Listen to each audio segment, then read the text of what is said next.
Halo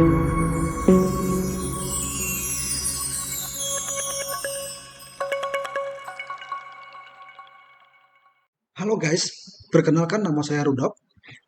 Saya adalah founder dari Gamma Cloud Bimbel. Kami bergerak di bidang pendidikan dan pelatihan tenaga pendidik. Kami juga bergerak di bidang teknologi informatika dan juga saham. Dan yang terakhir kami bergerak di bidang ekonomi.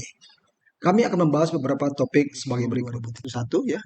Nah, kemudian kegunaan profil pelajar Pancasila. Di sini profil pelajar Pancasila atau saya singkat dengan P3 ya. Ini pernah dicetuskan oleh Ki Hajar Dewantara. Dia mengatakan pendidikan Indonesia yang penting untuk dijadikan acuan sistem pendidikan nasional. Jadi ini nanti kita akan bahas sedikit tentang ini ya. Kemudian tujuan pendidikan itu juga sudah dirancang dalam Undang-Undang Republik Indonesia nomor 20 tahun 2003. Jadi cukup lama, 19 tahun yang lalu ya. Kemudian kegunaan profil Pancasila. Di sini profil Pancasila ini merupakan upaya menerjemahkan tujuan dan visi pendidikan ke dalam format yang lebih mudah dipahami. Jadi tujuannya sudah ada, lalu diformulasikan dalam bentuk format ya. Rumusan Pancasila dengan tujuan sebagai kompas, jadi acuannya lah. Seperti kita kalau di laut ya nahoda itu dia mesti ada kompas. Kalau sekarang sudah nggak gunakan kompas lagi, sudah GPS ya. Kita juga di darat sama, menggunakan GPS.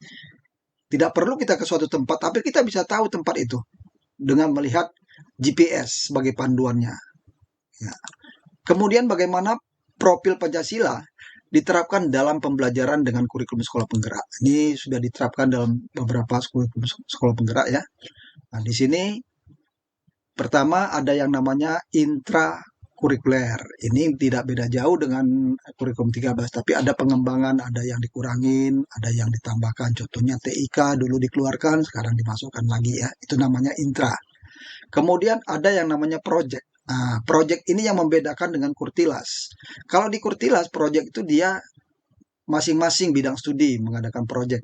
Nah, mereka membuat project, ini diformulasikan ke dalam KI 4. Kalau sekarang, project itu ada, tapi dia berkolaborasi, ya, berinteraksi antara satu bidang studi dengan lain. Jadi tidak terpisah-pisah. Dianjurkan dia memang berkolaborasi. Kenapa? Proyek-proyek ini diharapkan nanti bisa menjadi proyek-proyek yang membumi lah, istilah saya yang membumi, atau artinya bisa diterapkan, digunakan. Tidak selama ini ilmunya teoritis, jadi hanya digunakan di sekolah. Jadi proyek ini bisa digunakan. Saya ambil contoh ya. Kalau di sekolah ada namanya tata boga atau prakarya ya, yang satu itemnya disebut dengan pengolahan atau tata boga di zaman dahulu. Ada seorang guru yang membuat proyek ini, membuat proyek tata boga ini, membuat nugget. Tapi bukan nugget yang dibeli di pasar. Dia mengolah nugget dari mulai bahan mentah, ya bahan mentah diolah, lalu dibuatkan nugget, lalu digoreng, kemudian nugget itu dikemas. Di mana proyek kolaborasinya? Waktu dia dikemas itu sudah masuk ke estetika ya, seninya masuk ya. Mengemas itu kan tidak boleh sembarangan. Dia mesti cari kemasan yang sesuai dengan kondisinya, ya, yang menarik. Itu kan sudah estetika. Kemudian ada nggak unsur marketingnya di sana? Sudah ada ya di ilmu ekonomi ada namanya packaging. Nah, itu sudah masuk ekonomi atau IPS di SMA namanya ekonomi. Lalu apabila produk ini dipasarkan, dijual anak-anak itu, katakanlah dia menjual ke lingkungan sekolah, lingkungan tetangga, ya, atau dia juga pergi ke jalan menjual, ya, sebagai proyek wirausaha, maka komponen lain sudah masuk ke dalamnya. Jadi sudah beberapa uh, bidang mata pelajaran yang masuk. Apakah ada pelajaran IPA atau kimia? Ada. Ya, dengan memformulasikan racikan-racikan tadi, dia menggabungkan produk menjadi produk yang tidak utuh ya. Jadi produk katakan dia tepung dicampur dengan apa namanya garam, dicampur dengan bahan-bahan rempah-rempah. Itu kan sudah produk gabungan ya.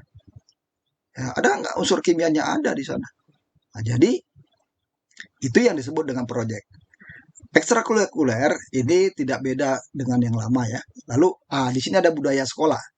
budaya sekolah, iklim sekolah, kebijakan pola interaksi dan komunikasi ya. Jadi ini sudah diukur di dalam AKM kemarin ya. Tahun ini ada AKM, tahun lalu ya 2021 itu pertama kali pemerintah melaunching AKM secara nasional. Tahun sebelumnya sebenarnya sudah direncanakan tapi agak gagal ya. Tahun ini tahun 2021 sudah sukses dan sudah ada raportnya. Demikianlah pembahasan kurikulum Merdeka kali ini. Semoga dapat membantu Anda sekalian. Sampai jumpa dalam pembahasan berikutnya. Terima kasih.